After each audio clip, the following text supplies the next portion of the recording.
You're listening to the Amplifying Leadership podcast, where we explore what great leadership really looks like through tips, actionable takeaways, and through conversation with our guest experts. I am Tara Lehman, founder and CEO of Amplifying Leadership, here to help you lead with intention and influence. Thanks for tuning in to today's guest episode. Today, I am welcoming Tanna Brodbar, founder of Percepta Leadership and Center for Applied Psychodynamics. Welcome to the show. Thank you so much, Tara. I'm really delighted to be here. And I'm excited about this. I don't think anyone has had this type of topic with me before. But before we get there, let's learn a little bit more about you. Yeah, so I have a pretty extensive background as a leader. I'm sure I've experienced many of the things that your listeners have experienced. I spent over 25 years in senior leadership roles, mostly in the financial sector, working across risk management extensively, strategy, and large-scale transformation. And I became really curious about what we don't often talk about in organizations, which is the emotional load of leadership. What leaders carry, business pressures, life stressors, internal experiences, and how all that shapes how they show up. And so that curiosity led me to take a big step out of the corporate world, out of my executive roles, and into the work that I do now. Which is quite different in many ways, but it really all holds together. So right now, I as you mentioned, I run Percepta Leadership and the Center for Applied Psychodynamics. That's focused on executive training and psychotherapy. We specialize in supporting executives and leaders.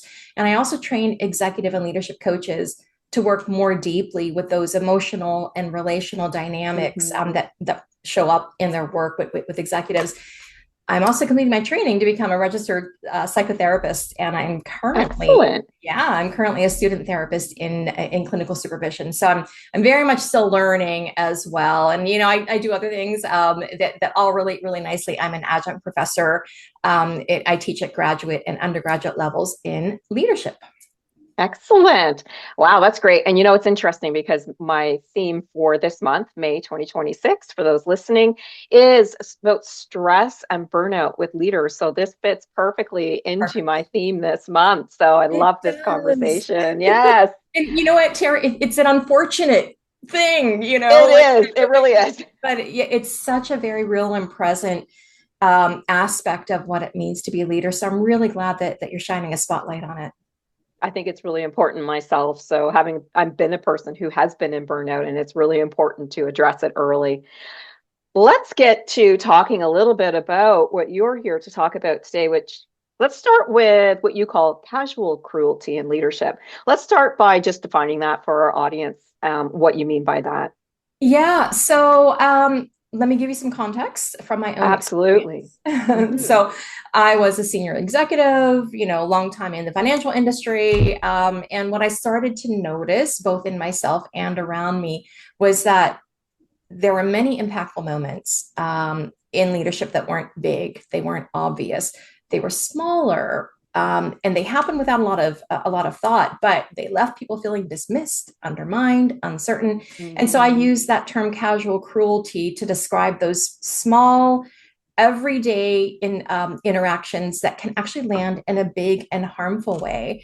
And so, for example, maybe it's going to be an offhand comment in a meeting, shutting someone down quickly. Maybe you're using humor at someone else's expense, or and this is what I fell prey to as a leader for many years, just prioritizing getting the work done over the human being that's actually doing the work. So that's what I mean by it. And it's something that sometimes you don't even consciously know you're doing. Like, you have to make this conscious, really, that those little comments or those little things that you're doing, or, not asking questions or being curious as a leader, really can just be very dismissive to your team. I absolutely agree with you. I think it's such an important thing that we need to bring conscious, because I think a lot of it, we just get so stressed out, or we have all these priorities, and we need to stop letting this happen by bringing it forward. So glad that you're here to talk about that today. Let's also talk about gaslighting as a leader. So first of all, I want you to explain that to our audience as it relates to leadership, but then also how it shows up What are Yeah. we looking for? Okay. So gaslighting is a strong term, right? And it's It out is, there. yes. Yeah, it's out there Yeah. in a big way. It's a common concept these days. In terms of leadership, I think it's important that we talk about it in a really grounded way. Okay. Hmm. So in workplaces, again, gaslighting is not always going to look extreme or intentional. It's usually pretty subtle, like minimizing someone's concern or reframing their experience, questioning their interpretation or an interaction. And so it can sound like a leader saying, well, that's not what happened, or Mm. you're overreacting, or my favorite, you're being defensive. Oh, yes. It's kind of said in a way that shuts the conversation down rather than opening Mhm. up. And the potential harm of gaslighting in the workplace is very similar to when gaslighting occurs in personal relationships. Mhm. You start wondering if you are being too sensitive, if you are misreading things, and essentially what's going on is you start doubting your own lived experience. I've got an example actually, Oh, perfect. which Yes. which really prompted me to give this a lot more thought. And of course, I've been on both sides in my career. You know, I'm Mm. being honest here. You know, there have been, I'm sure, many times where I have inadvertently done it. You know, Mhm. inadvertently connected with someone in a less than positive way. But it really came home to me in my now career out of the corporate world, where I'm supporting leaders Mhm. and coaches who coach executives and leaders. So I recently coached an executive who was bringing up their struggles with a senior executive who kept Okay. asking them for more. Okay, deliver more, kept expanding the scope of the Mhm. work, what had been originally agreed to, and beyond what was actually realistically achievable. And Mhm. when my client tried to raise that, it would get reframed, it would get dismissed. And so over time, that really started to affect her. She began questioning her own judgment, and she was wondering, well, maybe it's me. Maybe I really can't do this job. I'm Mhm. missing something. And it wasn't one big moment. It was a series of those kinds of interactions and an accumulation of those kinds of interactions that slowly started eroding her confidence and Mhm. even her trust in her own experience. And the whole thing about gaslighting and casual cruelty, what makes it casual is that it becomes normal. You Mhm. know, Yeah. Yeah. yeah, it gets framed as being efficient or direct, or this is just how we get things done, and people move on from it very quickly. Um, but at a very human level, it's cruel. The Mhm. impact that it has over time, it can really chip away at someone's confidence, that their sense of being competent, and their trust in themselves. Do you feel that there's any consequences that happen with businesses? Like I will say, been there, right? Been Yeah, there, just like your client. I have been there myself. And some of yeah, there me are too. consequences that happen. I left one job without having another job. That Yes. was the consequence they had to suffer. And I wasn't the last person to leave. There was a handful Yeah. of people that were like, I'm done. So there is that consequence of you could leave or lose, sorry, a star Yes. employee. Are there Yes. other consequences that can happen when we just don't even recognize or don't address this? Oh yeah, yeah, yeah. And just to say a little bit on that consequence that you've named, because Hmm. I think it's a big one. It's huge. Yeah. Yeah. In fact, that's exactly what happened with this particular client. Hmm. They ended up leaving, and this client, I, you know, was a wonderful star employee. Hmm. So Um, other consequences, if I take a step back and I look at it at an organizational level, I think the consequences can start to become possibly even bigger because Hmm. people start to hold back, right? Right. They Yeah. become less likely to raise concerns. They become less likely to say, "Oh, you know what? That target that we had committed to deliver, we're not going to be able to meet that." Um, they are less likely to challenge ideas or to speak openly. And Hmm. when that happens, the culture starts to become impacted, trust erodes, decision making begins to suffer because important perspectives that may conflict with the party line perspective are Yeah. voiced. And over time, you can see real effects on engagement and performance, and to the point that you'd raise even employee retention.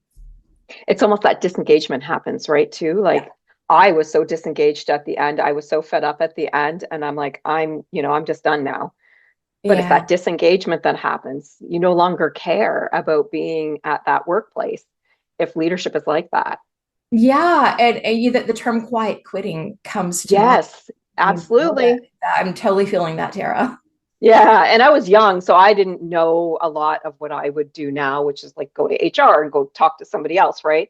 Yeah. But it was very bad. I Yeah. want to ask you a question. So if we're the leader Yeah. and either we are finding out that we are like this, Yeah. right? Or we're starting to bring the unconscious conscious, and we're recognizing that we're doing a little bit of this.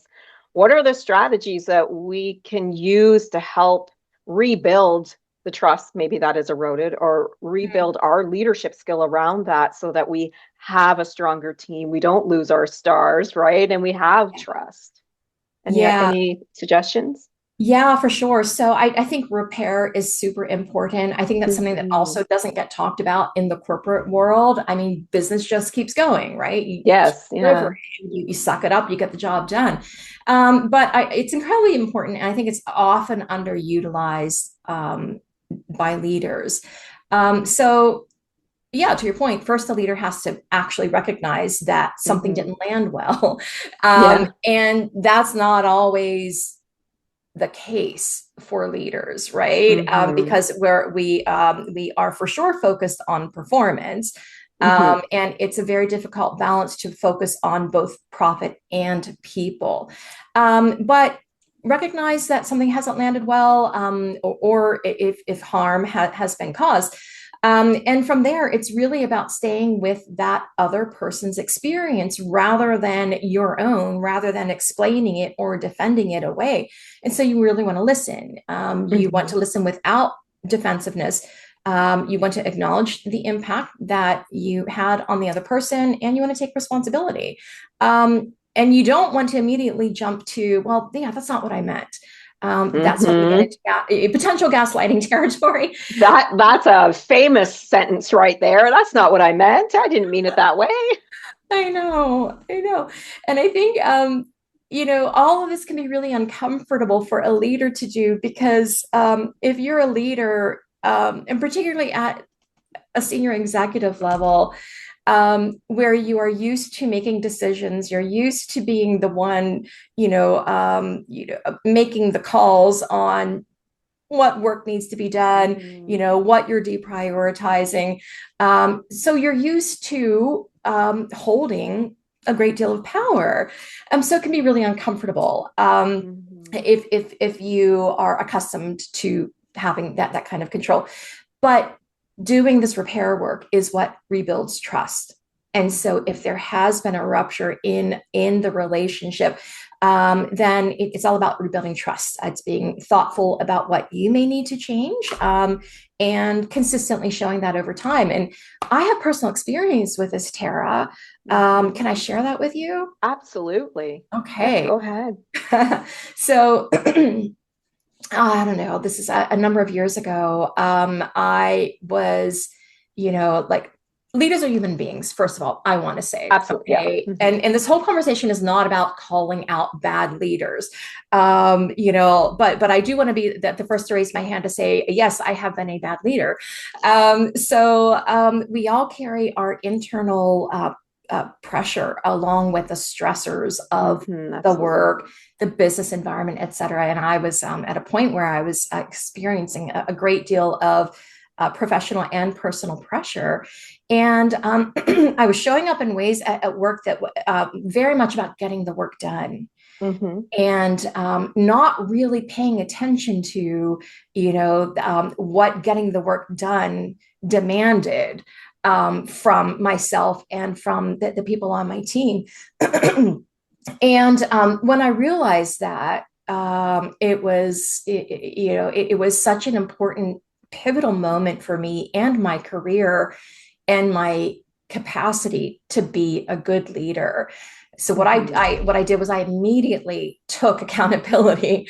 Excellent. I mean, Yeah. I leaned into it, and I paid attention to what I was feeling, to what I was experiencing. I cared very deeply about others' experience, and I was able to turn that around 100%, by being human, by being authentic, by recognizing the humanness in the people that I worked with. So I'm really proud of that Hmm. moment, and certainly paved the way for the kind of work that I'm doing now.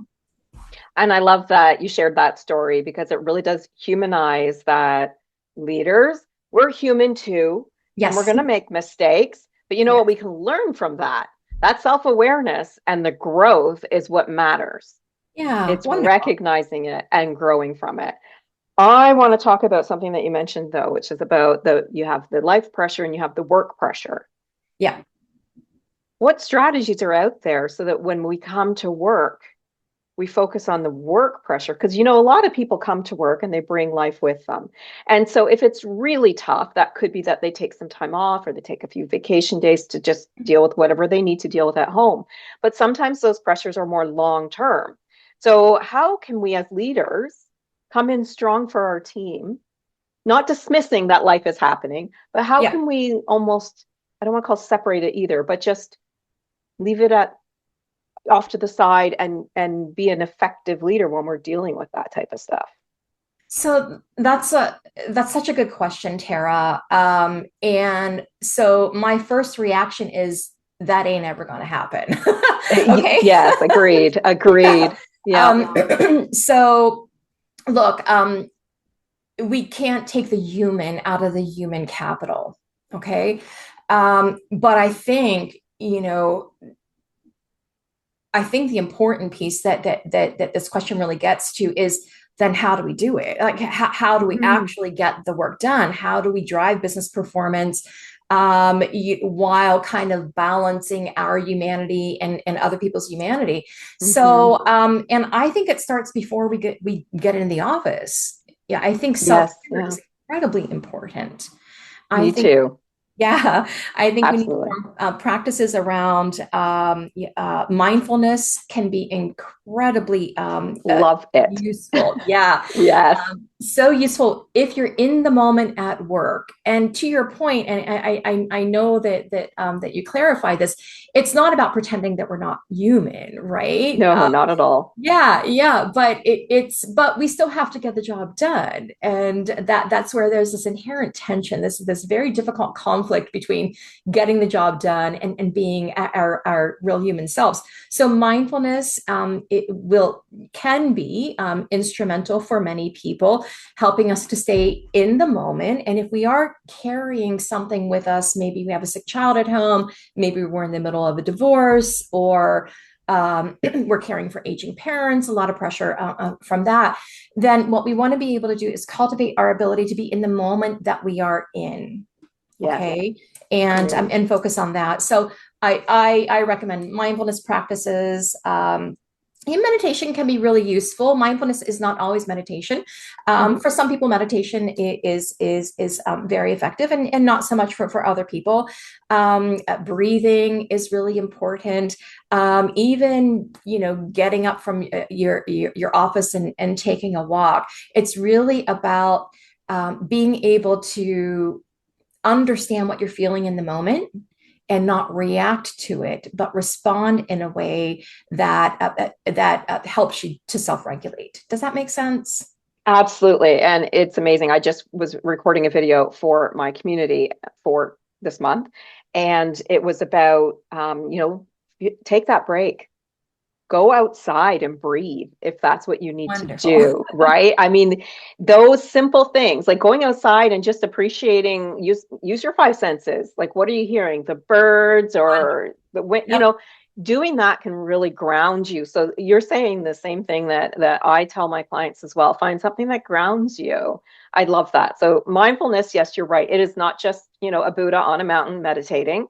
It really is not. I puzzle as part of my mindfulness, Oh, right? So, cool. Yeah, yes. wonderful. My sister gardens as part of her. So there's so Yeah. many different things that you can do. It's not just, you know, meditation, if meditation's not for you. So thank you for bringing that up. Yeah. I want to come back to something real quick that you talked about earlier, which is that balance between the profit and the people. Yeah. When, we're not noticing that we are being, unintentionally cruel or saying things like, I didn't mean it that way, and just kind of dismissing things. How do we balance that? How do we say, okay, we have to make money, but I also have to then, if I'm not doing this now, learn how to build a proper culture. So, I mean, this could be a huge conversation about how do we build culture, but just a couple ideas from you about how we make that balance and how we can start to create that culture so that we can bring a good balance between profit, because we have to have that or we don't have a business, Yeah.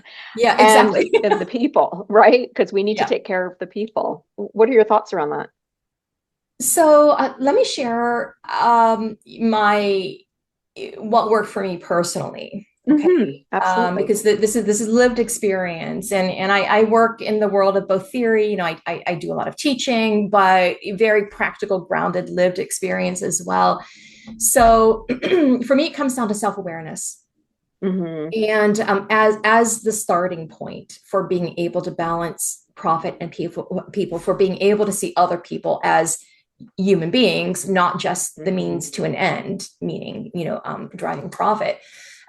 So I feel that it is so incredibly important that we deeply understand ourselves first, and Hmm. that we get past, if we built the shell up as a leader, which I have, and many leaders I know have also done this, built up the shell where we just get things done no matter the pressure that we're under. Hmm. So in many of those moments of just getting things done, we're actually ignoring our lived and felt experiences. Okay. Agreed. We're putting them away in a little box, tying it up with a nice little bow, because we're the leader, we have to role model. Grace under pressure is very difficult when we are charged with role modeling, Hmm. self-regulation, grace under pressure, in those moments when we're actually in all up in our feelings in a really big way. Yeah, yeah, yeah. The more we can start to see ourselves as human and not shy away from it, but really lean in to what we feel, what we're experiencing, the better we are at self-regulating in a healthy way. Hmm. And the better we will be at recognizing other people's experiences. And that for me, what was the pathway to, I mean, really, for me, quite a large shift in how I showed up as a leader. And I believe that my team benefited from it as much, if not more, than I did. And I love that your first step is self-awareness. I encourage people to do the same thing, like take 15 minutes at the end of the week and how are you doing? Where are Yeah. you at? Even if it's just that little bit of a check-in, sometimes can tell you a lot of information. Yeah. So having a check-in with yourself, certainly self-awareness, just bringing things more to the surface. Love that. Love that. So as we wrap up today, I wanted to know if there was anything key that you wanted to share or a takeaway you want for our audience today. Look, the whole purpose of Percepta Leadership is to humanize leadership. Love it. And as a leader, and former executive, and now moving into um, helping fields, I just can't underscore enough the importance of creating a culture, creating environments where our people can feel psychologically safe. Um, Absolutely. that really is the way, to balance people and profit. There's so many things that come into the mix of creating those kinds of environments. You'll have to have me on for another show, Tara, and we'll talk about that next. But your key point at the end too really speaks to we're human and we like to be seen, heard, and valued. Oh, it really I love comes it. down to that. Yeah, we love to be seen, heard, and valued.